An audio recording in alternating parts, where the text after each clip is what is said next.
Assalamualaikum warahmatullahi wabarakatuh. Alhamdulillahilladzi hadana lihadza wa ma kunna linahtadiya laula an hadana Allah. Asyhadu an la ilaha illallah wahdahu la syarika lah wa asyhadu anna Muhammadan abduhu wa rasuluh. Allahumma shalli wa sallim wa barik ala hadzal nabiyil karim Nabiina Muhammadin sallallahu alaihi wasallam wa ala alihi wa sahbihi wa man tabi'ahu ila yaumiddin. Amma ba'du fa ya ibadallah ittaqullah lianna Allah ta'ala yaqulu fi kitabihil aziz wa huwa asdaqul qailin ya ayyuhalladzina amanu ittaqullaha haqqa tuqatih wa la tamutunna illa wa antum muslimun. فإن أحسن الحديث كتاب الله وخير الهدي هدي محمد وشر الأمور محدثاتها وكل محدثات بدعة وكل بدعة ضلالة. Alhamdulillah, segala puji bagi Allah Subhanahu wa taala, Tuhan semesta alam yang telah memberikan kita nikmatul iman wal Islam wa sihatil badan, sehingga pada kesempatan malam hari ini kita bisa melaksanakan ibadah salat maghrib berjamaah disambung dengan halaqah sejenak dalam rangka membahas agamanya Allah Subhanahu wa taala. Salawat beserta salam mudah-mudahan terus tercurah ke pangkuan Rasulullah Muhammad sallallahu alaihi wasallam beserta seluruh keluarga beliau, sahabat, kerabat dan pengikutnya, serta kita semuanya umat beliau, umat dakwah ijabah yang senantiasa istiqamah konsisten dalam menjalankan dan mengerjakan sunnah-sunnahnya hingga akhir masa nanti. Jamaah sekalian yang dimuliakan oleh Allah Subhanahu wa taala, kita kembali akan membahas kitab Taysirul Alam Syarah Umdatul Ahkam sampai kepada hadis yang nomor 142. Bismillahirrahmanirrahim. Qala al-muallif rahimahullahu taala wa nafa'na bihi wa bi'ulumihi fid dharain. Rabbana shrah lana sudurana wa yassir lana umurana wahlul 'uqdatam min alsinatina yafqahu aqwalana. Bismillahirrahmanirrahim. Al-haditsus tsani wal arba'una ba'dal mi'ah. Hadis yang nomor 142. An Ummi Atiyah Nusaybah Al-Ansariyah, dari Ummu Atiyah, namanya adalah Nusaybah Al-Ansariyah. Qalat, beliau berkata, Amarona ta'ni an-nabiyya sallallahu alaihi wasallam an nukhrija fil idain.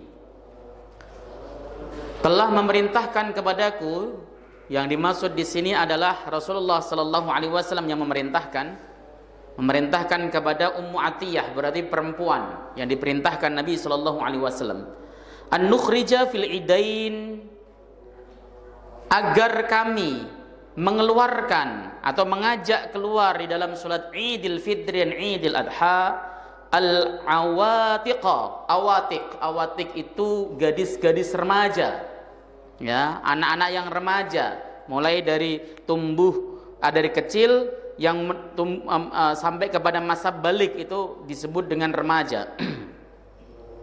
Wadzawatil hudur, dan perempuan-perempuan yang ada di dalam pingitan.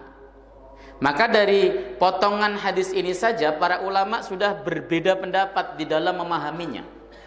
Ada yang memahami bahwa salat Id itu hukumnya fardu kifayah. Ya, kenapa kok dikatakan fardu? Karena sampai gadis-gadis di dalam pingitan, anak-anak perempuan remaja, bahkan perempuan haid nanti, wa amarul haidha ayatazilna musallal muslimin. Dan Nabi memerintahkan perempuan yang haid juga hadir meskipun dia harus berpisah atau memisahkan diri di tempat sholatnya kaum muslimin. Berarti kalau begitu sholat Id ini hukumnya wajib, versinya sebagian ulama, yaitu kaulnya madhab al-Imam Ahmad bin Hanbal. Ada yang menghukumi fardu ain. Fardu ain itu kalau ditinggalkan ya dosa, maksiat. Ini juga sebagian kaul dari satu riwayat dari Imam Ahmad, kemudian dipilih dan dijadikan sebagai acuan oleh Syekhul Islam Ibnu Taimiyah, menghukumi fardu ain. Madhab Syafi'i, Imam Syafi'i dan Imam Malik mengatakan bahwa sholat Id hukumnya adalah sunnah muakkadah. Loh kok bisa? Padahal kan jelas ini disuruh keluar gadis remaja, orang yang haid, orang yang dalam pingitan, bahkan disuruh untuk melaksanakan sholat id. Mereka mendasari dengan hadis Nabi Shallallahu Alaihi Wasallam yang lain ketika ada orang Arabi bertanya kepada Nabi Shallallahu Alaihi Wasallam tentang Islam. Nabi menjawab, Islam ya sholat 5 waktu. Apakah ada kewajiban lain selain aku kepadaku selain sholat 5 waktu? Nabi mengatakan, la, tidak ada.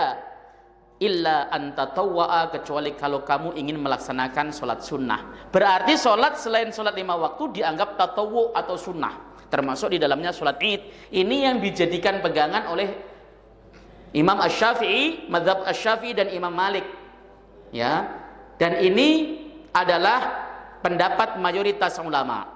Tetapi ya tetap masing-masing ulama itu ketika berpegang pendapat atau mengemukakan argumentasi, ya mereka dengan argumentasi yang kuat.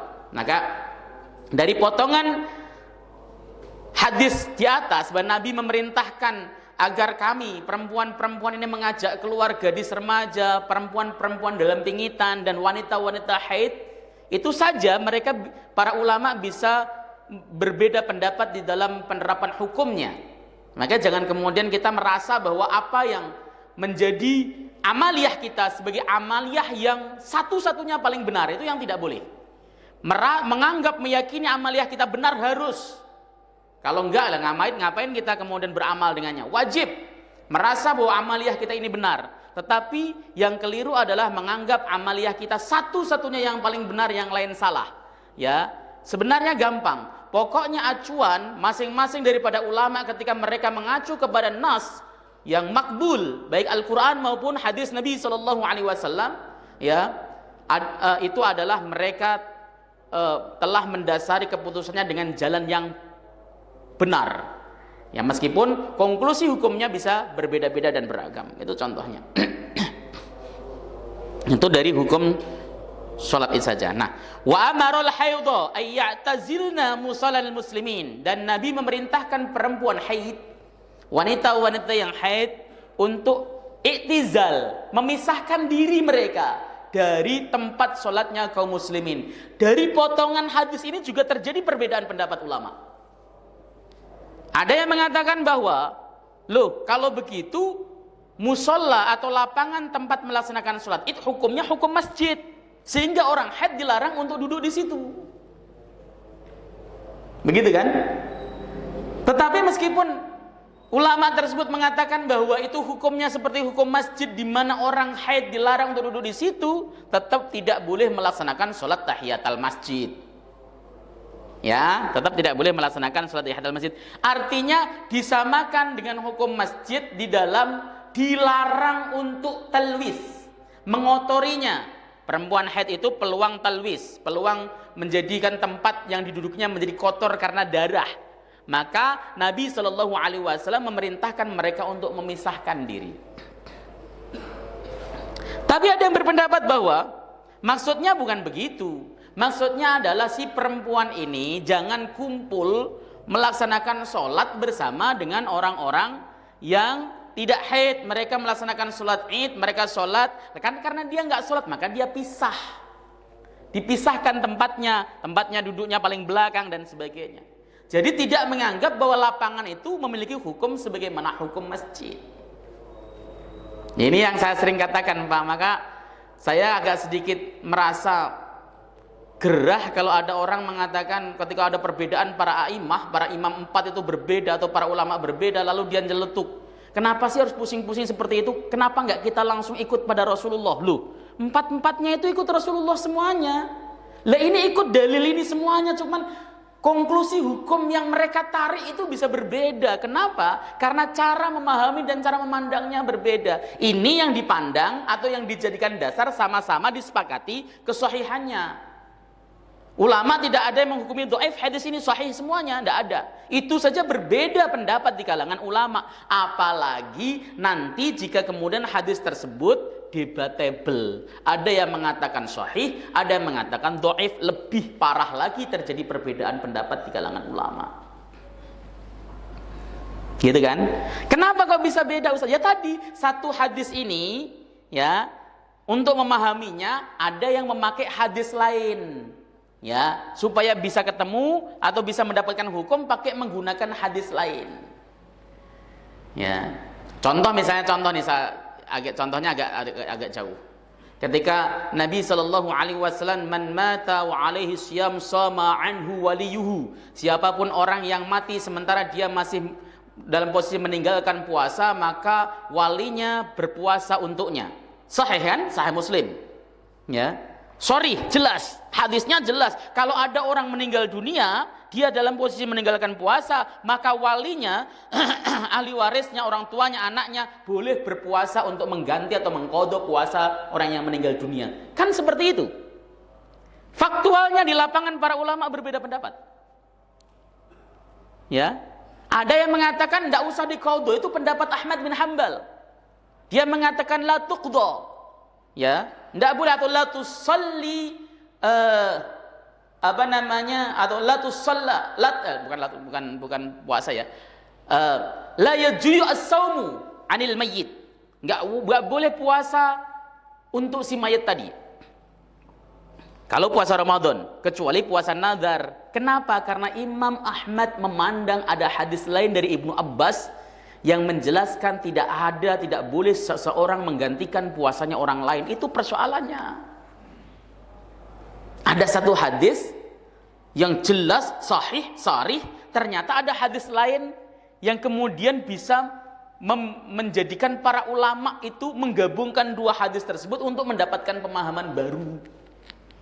Madzhab Syafi'i jelas boleh. Kalau ada orang yang berpuasa lalu orang yang mati meninggalkan puasa, walinya menggantikannya, itu boleh. Tapi kita langsung kita mengatakan bahwa madzhab Ahmad tidak mengikuti Rasulullah sallallahu alaihi wasallam? Lah, mengikuti. Wong dia mengumpulkan dua hadis Aisyah tadi sama hadis Ibnu Abbas.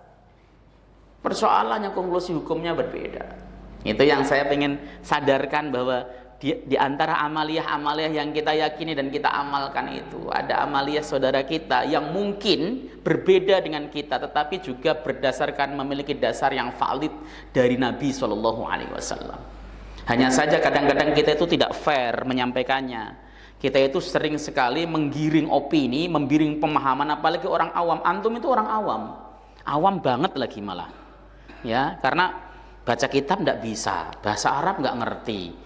Ulumul hadis nggak tahu, ulumul fikih nggak tahu, ulumul tafsir nggak ngerti. Ya itu kan jadi awam banget. Ketika saya nanti ngaji, saya giring antum dalam pemahaman saya, ya udah saya giring, saya framing begitu, itu antum pasti mengatakan bahwa oh yang lain salah. Itu yang saya tidak mau. Ya, memframing gitu untuk level awam ini justru berbahaya. Orang alimnya tahu itu khilafiyah, tetapi orang awamnya tidak mau tahu. Pokoknya itu salah, itu persoalannya. Nah, itu nanti akan saya bahas. Termasuk nanti ada bahasan sighat takbir. Apakah cukup Allahu Akbar, ataukah boleh Allahu Akbar, Allahu Akbar, Allahu Akbar 3 kali. Di sini juga ada dibahas.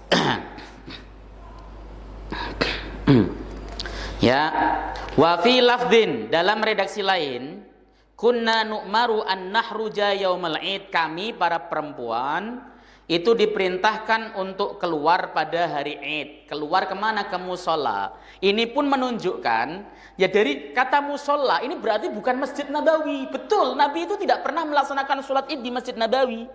Enggak pernah. Selama di Madinah, syariat sholat Id itu kan ketika Nabi sudah hijrah di Madinah. Selama beliau di Madinah sampai wafat, beliau tidak pernah melaksanakan sholat Id di Masjid Nabawi.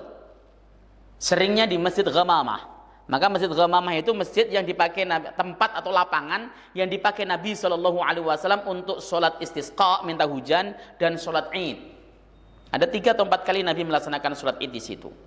Kemudian di samping Masjid Ghamamah ada Masjid Abu Bakar. Di situ Abu Bakar sering melaksanakan sholat Id juga.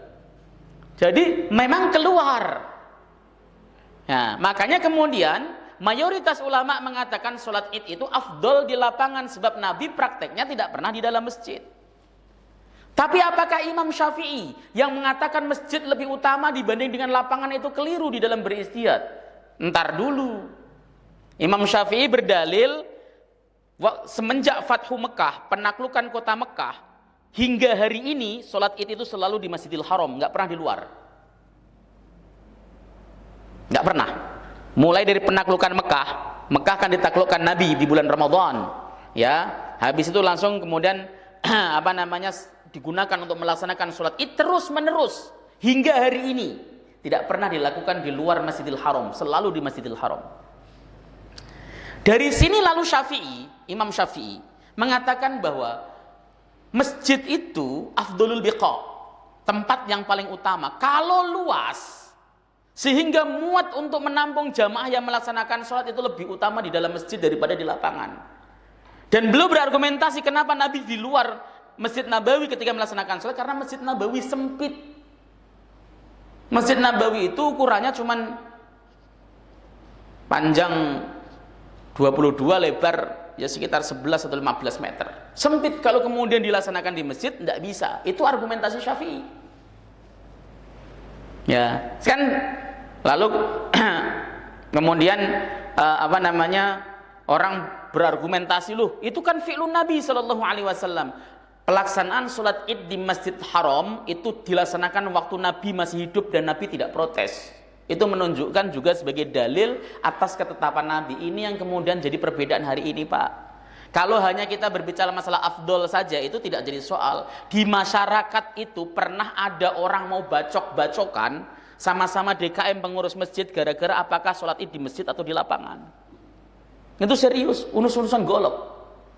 Ada, saya mau di lapangan apa di masjid dan sebagainya. Kalau hanya, di lapangan saja Ustadz, kenapa afdol? Selesai, clear. Yang mau di masjid ya silahkan lah, tidak masalah lah di masjid, yang penting sholat Id, tahu baik misalnya. Ini persoalannya tadi di masyarakat, DKM-nya itu sudah asak-asakan golok untuk saling bacok-bacokan gara-gara sholat Id tahun ini dikerjakan di masjid atau di lapangan. Yang mengatakan di masjid, di lapangan kotor, banyak najis. Yang mengatakan di lapangan itu sunnah Rasulullah, di masjid tidak sunnah. Akhirnya kemudian terjadi perbedaan. Ini yang saya pengen kikis, saudara. Nah gitu loh ya, supaya kita tahu. Makanya ngaji kitab seperti ini tujuannya yang membuka wawasan dan kesadaran kita bahwa perbedaan ulama, khilaf di dalam memahami hadis, Quran dan hadis itu nyata.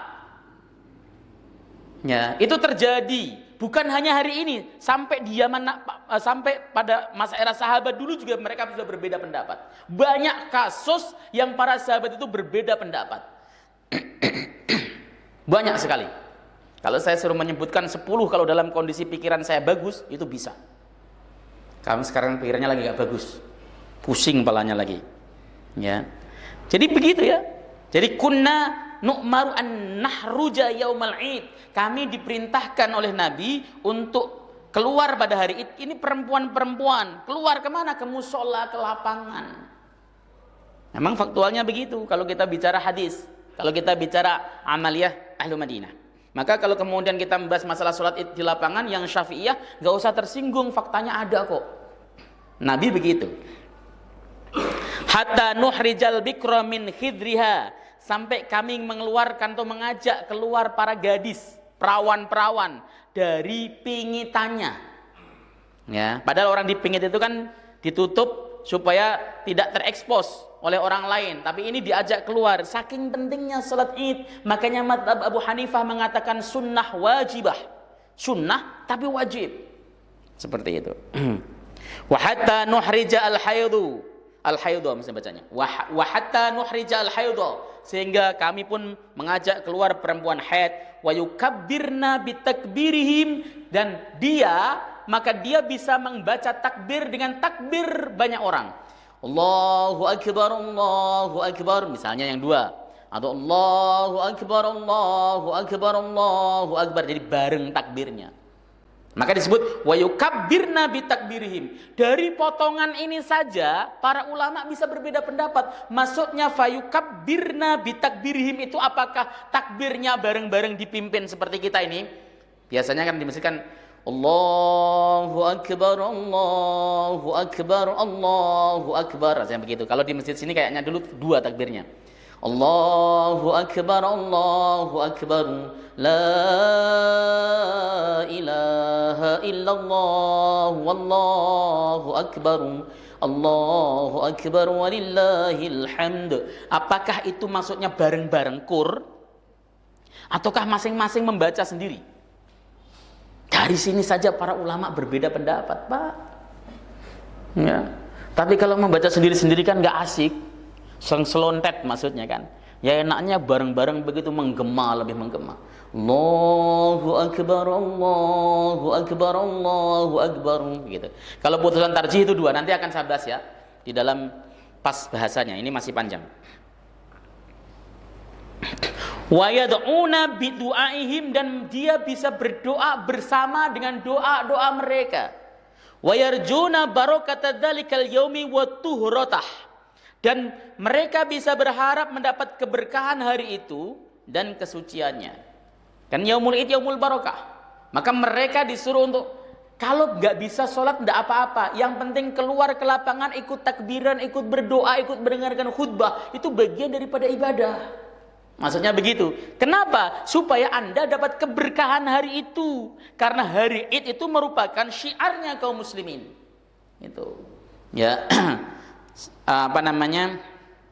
Yang disebut tuhrotah itu artinya suci, pembersihan dari dosa. Jadi kalau seorang perempuan yang haid atau anak-anak kecil atau perempuan-perempuan dalam pengitan ikut melaksanakan sholat itu, tujuannya ya dia dapat ampunan dari Allah Subhanahu wa taala. Saya bacakan makna ijmali. Yaumu Idul Fitri wa yaumu Idul Adha minal ayyamil mufaddalah. Jadi hari Idul Fitri dan Idul Adha itu merupakan hari-hari yang diutamakan, yang utama. Allati yadhuru fiha syiarul islami, yang mana syiar Islam akan tampak di sana, jelas. Makanya kenapa kita dianjurkan untuk sholat Id itu kalau perlu aslinya itu 1.1 saja. Misalnya di Jakarta, di Monas, sehingga ketika melaksanakan sholat itu panjangnya sampai Jalan Sudirman misalnya. Kenapa? Itu menggetarkan musuh. Itu membuat orang-orang kafir kalau mau mendolimi orang Islam itu mikirnya 1000 kali. Kenapa? Lah, yang jadi khotibnya sekali saja provokasi di situ, habis mereka orang kafir. Nggak usah begitu, nggak usah provokasi. Provokasi ngajak sodakoh. Saudara-saudara sekalian, mari kita donasikan sebagian harta kita untuk perjuangan saudara muslim di Palestina. Mereka kemudian ngasih 100.000 semuanya, udah miliaran dapatnya. Harusnya begitu. Dan yang khutbah siapa? Kepala negara, presiden. Jadi imamnya kepala negara, yang khutbah kepala negara. Keren itu harusnya. Nah kan di Indonesia tidak, wabil khusus Jakarta itu setiap masjid, setiap gang, bahkan musola ngadain sholat id, jamaahnya cuma 2 shaf juga tetap sholat id. Nggak ada yang menggetarkan sama sekali, mak pucuk, sono ada sholat id, sono ada sholat id, apalagi kemudian nutup jalan, ngomel-ngomel lagi berani mereka. Itu serius. Syiar Islamnya nggak ada. Syiar itu begitu. Syiar itu satu tempat, satu titik. Harusnya. Makanya kalau kita belajar fikih Syafi'i, untuk sholat Jumat misalnya, sholat Jumat itu kan tidak boleh terjadi ta'addud. Ya, satu kampung itu harus satu masjid yang menjalankan sholat Jumat. Untuk apa? Supaya kumpul, namanya juga Jumat kok. Begitu. Ya, itu makanya disebut dengan syiarnya Islam. Wa tatajalla ukhwatul muslimin bijtimaihim wa tarasihim. Lalu jadilah tampak jelas persaudaraan kaum muslimin dengan perkumpulan mereka dan rapatnya mereka. Nah itu tadi, ketika yang kita itu kumpul satu Jakarta Selatan misalnya, nggak usah satu Jakarta, nggak muat mungkin. Satu Jakarta Selatan sendiri di stadion mana, satu Jakarta Timur sendiri stadion mana, itu menggetarkan kaum musuh-musuh Islam beneran aslinya. Yang ini yang harus kemudian Pak kita dorong aslinya. Jangan rebutan, karena kadang-kadang mohon maaf, sekali lagi mohon maaf, pengurus masjid itu kenapa sih ngadain sholat id setiap masjid? Karena apa? Pengen mengharapkan tromol kota amalnya. Ya bahkan ada beberapa masjid itu getol banget. Kalau seneng kalau ada sholat idnya beda-beda. Kenapa? Tromolnya gede. Itu yang nggak boleh. Ya, karena apa? Ijtima kaum muslimin itu penting untuk dipikirkan. Saya kadang-kadang merasa sedih ketika misalnya khutbah id yang di suatu tempat, mungkin karena tempat khusus yang jamaah cuma 4 shaf, itu sedih rasanya, mau nangis. Ini id loh, harus tampak kuat. Ini bukan sholat subuh yang hanya beberapa shaf. Nah, kalau di sini banyak ya, sampai keluar-keluar. Dari lapangan sini sampai keluar sana. Kayaknya sih kemarin waktu saya khutbah Idul Fitri apa Idul Adha di sini. Lupa saya. Wa kullu ahli baladin yaltamuna fi sa'idin wahidin idharan li wahdatihim. Setiap penduduk suatu negeri berkumpul dalam satu tempat untuk menampakkan kesatuan mereka. Ya, keren kan? Keren. Sulit kayaknya. Ya. Wa ta'allafa qulubuhum. Sebentar. Li wahdatihim wa ta'allufi qulubihim. Dan rasa sayang yang tumbuh dalam hati mereka. Wajtima'i kalimatihim ala nusratil Islam, dan bersatunya kalimat mereka untuk menolong Islam, wa ila'i kalimatillah, dan untuk meninggikan kalimat Allah.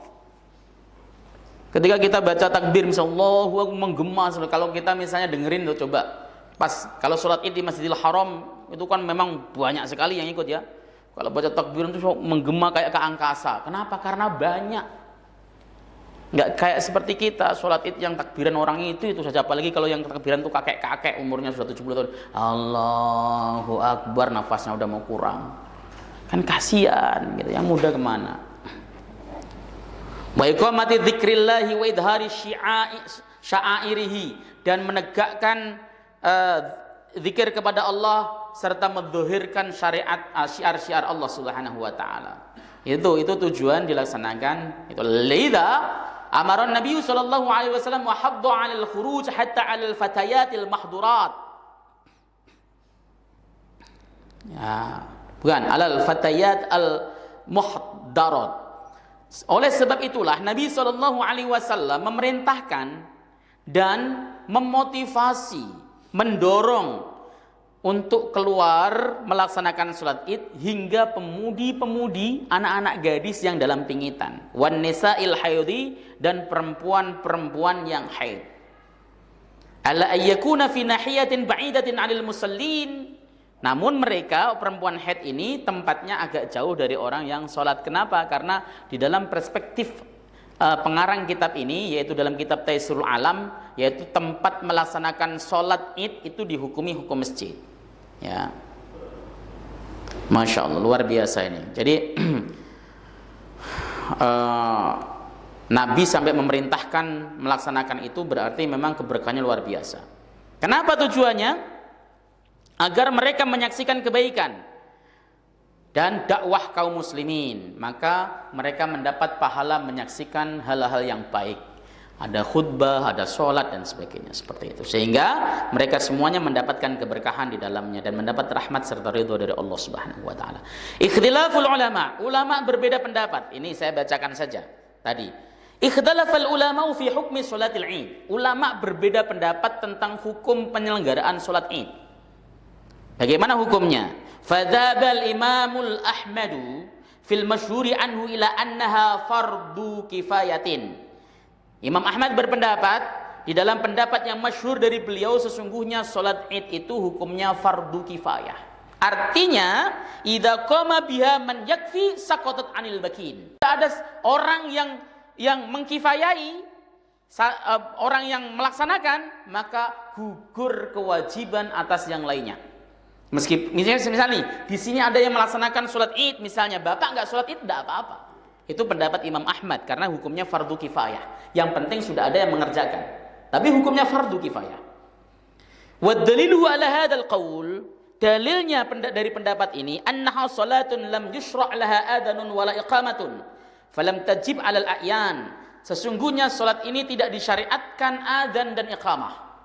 Ya, sholat Id itu nggak ada adzannya dan nggak ada iqamahnya. Kalau sholat tidak ada adzan dan tidak ada iqamah itu bukan sholat wajib. Itu perspektif Ahmad.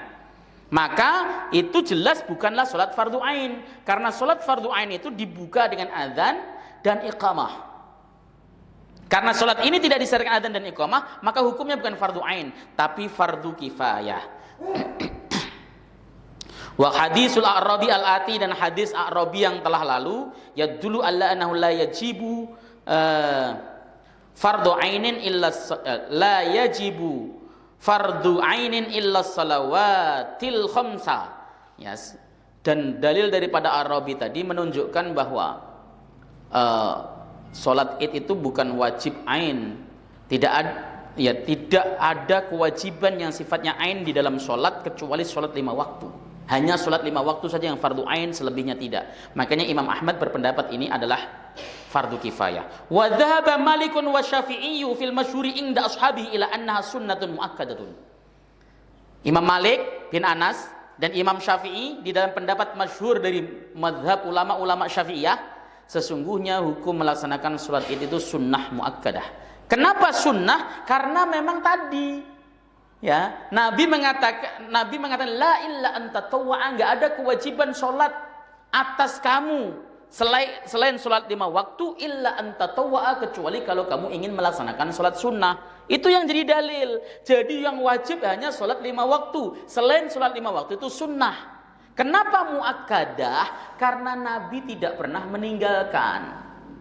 Jadi mazhab Syafi'i itu kalau sesuatu perkara dilakukan terus-menerus oleh Nabi tetapi bukan fardu ain, maka hukumnya sunnah muakkadah.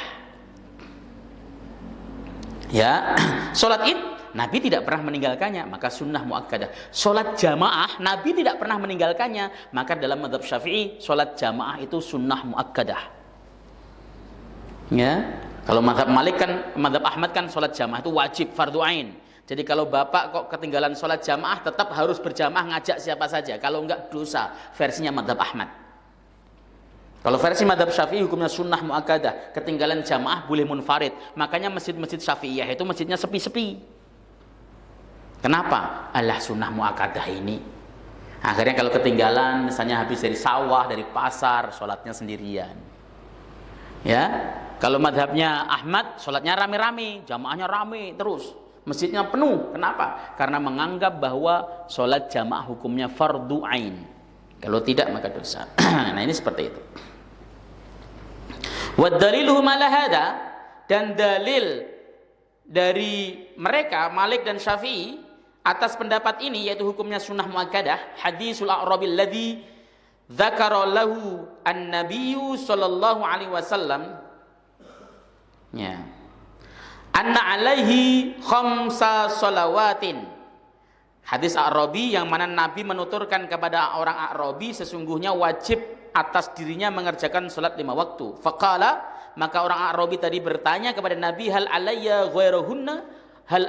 ghairuhunna, apakah ada kewajiban atasku selain salat 5 waktu? Qala, Nabi menjawab, la, tidak ada, illa anta tawwa'a, kecuali kalau kamu ingin melaksanakan salat sunnah. Kalau kita yang awam itu bahasa halus, bahasa kasarnya goblok aslinya. Kita orang awam ini mendengar hadis ini kan sebenarnya yuk clear dong, yang wajib hanya sholat 5 waktu, selain 5 waktu itu hukumnya hanya sunnah, kan clear seperti itu. Faktanya kan nggak seperti itu. Mazhab Ahmad ketika memahaminya, mazhab Ahmad tahu hadis ini, mendasari hadis ini yang memalingkan dari fardu ain, tetapi rutinitas yang dilakukan Nabi Shallallahu Alaihi Wasallam selama hidupnya itulah yang menjadikan beliau menghukuminya sebagai fardu. Dan kata anta tawwa'a ini maknanya adalah selain yang fardu ain, seperti itu. Jadi mereka ini sebenarnya memiliki argumen yang mantap sebenarnya saudara.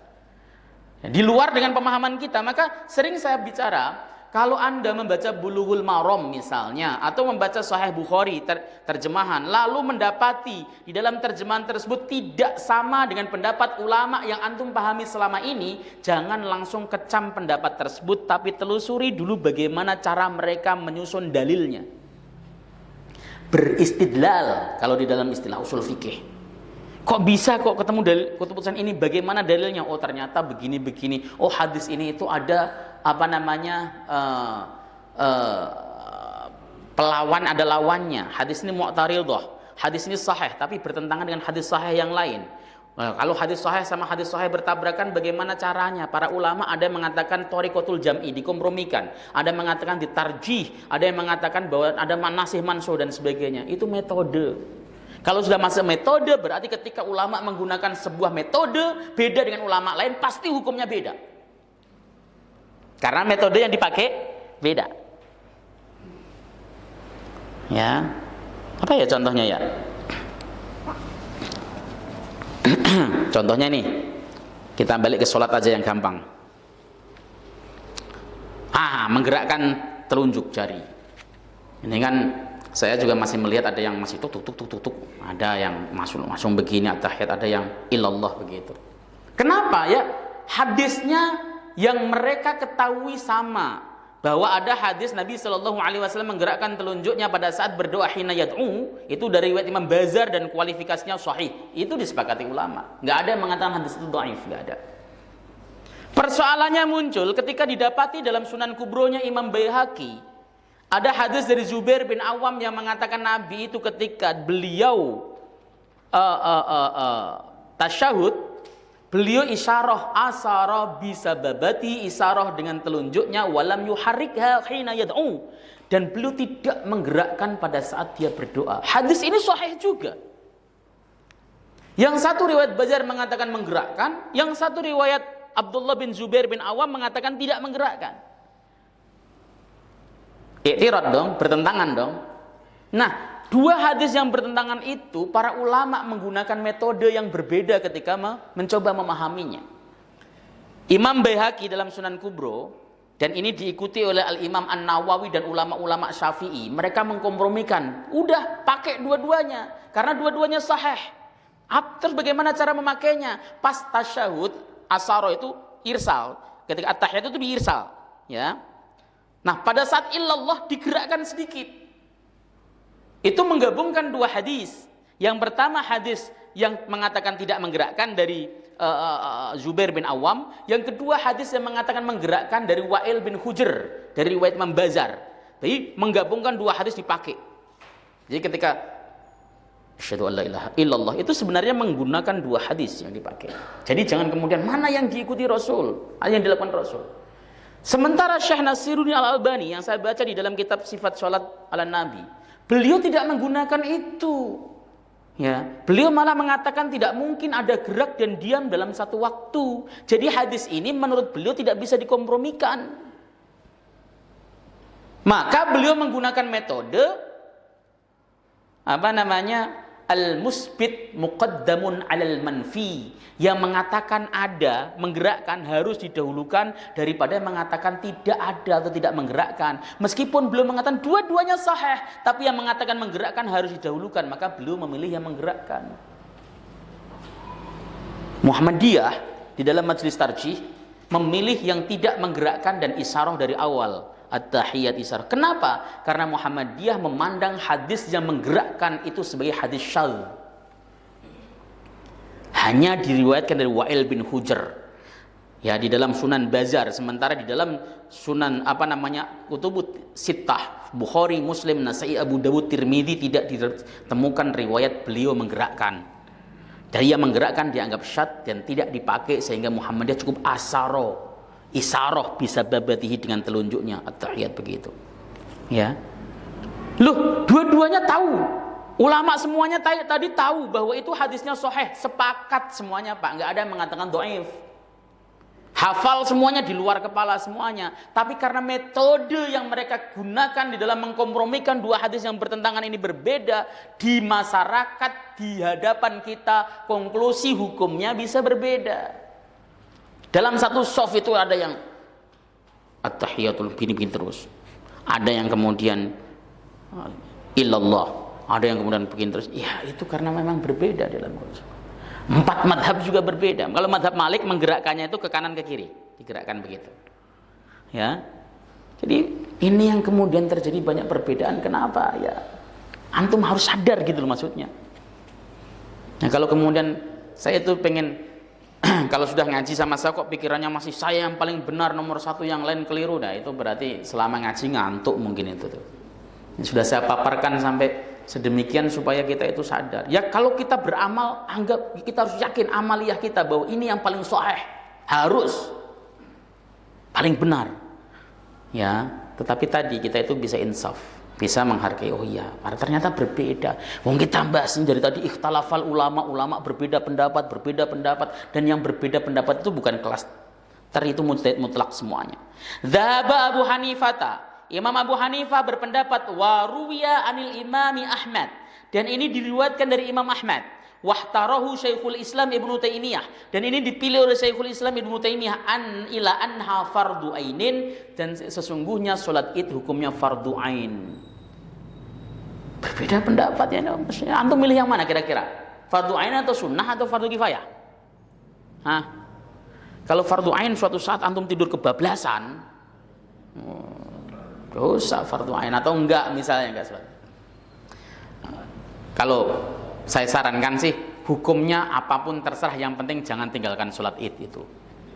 Ya, jangan mutung. Misalnya contoh antum biasa jadi khotib id misalnya, giliran nggak dapat panggilan nggak mau sholat id, malu, itu mutung namanya.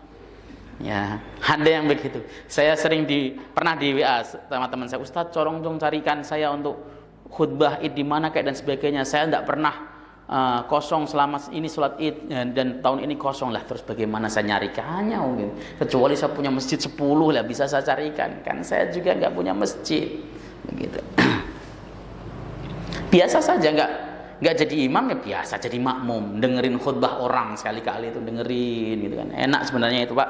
Paling enak sebenarnya itu, saya itu selalu kalau pas hari Jumat terutama itu selalu berharap mudah-mudahan nggak jadi khutbah Jumat, serius. Iya, paling enak itu jadi jamaah.